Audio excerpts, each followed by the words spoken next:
Hello, everyone.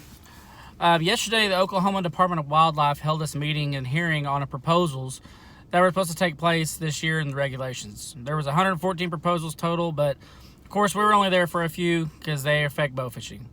There was a few people there, myself, TJ Shear, Jacob Phillips, Chris Downham, Randy Woodward, Dakota Jones, and one other gentleman that I don't remember his name. We all asked questions, and we did receive some answers, and I'm going to share some of that with you guys today. The biggest thing that everybody was worried about, I know, was disposal and bag limits. So as far as the disposal goes, you are still allowed to put your fish back into the water. As long as you're outside of 25 yards from a boat ramp, it's perfectly legal still. So that's nothing to worry about there. You can also burn or bury your fish, but why would you do that if you have access to a body of water? You can just throw them back in. However, please don't be the guy that disposes of his fish in the boat ramp cove. Go out in the middle of the lake and dump your fish. Be responsible, because everything you do, anything and everything that you do, if those fish show up on the boat ramp or in that boat ramp cove or washed up on people's homes because you didn't do, the responsible thing and take care of your stuff and make sure it's sunk and make sure it didn't float into somebody's property, then they're going to come after us, even more. So let's not give them any ammo. Let's just all do the right thing, and we'll just keep things the way they are.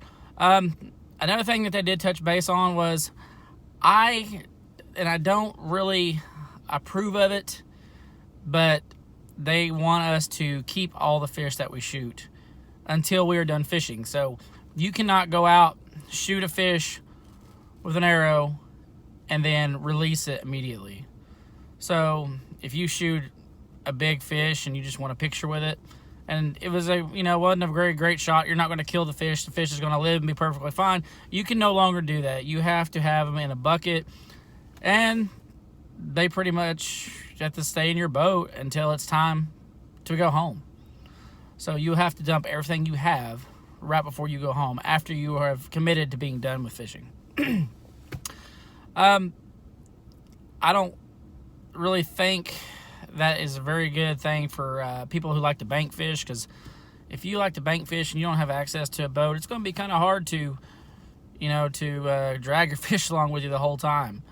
So I just want to touch base on some of the stuff that you guys were worried about and I was worried about, and that's why I went to the meeting. I think it's very important that we go to these meetings to show, that, we are for or we're not for something. And in this case, we are not for some of these changes. Good news is there is not a bag limit. So he did say that there is not a bag limit for these fish at this time, and there is no reason to have one at this time. So I thought that was a good thing. It was something I was stressed out about. I didn't want to have to go out and shoot 20 fish and be done fishing in 20 minutes. So anyway, I just want to touch base with you guys. And if you guys have any questions, you can PM me, or, I know some of you have my phone number. Text me or call me or whatever, and I'll share it with you. But you guys have a good day, and get out there and shoot some fish. See you guys later.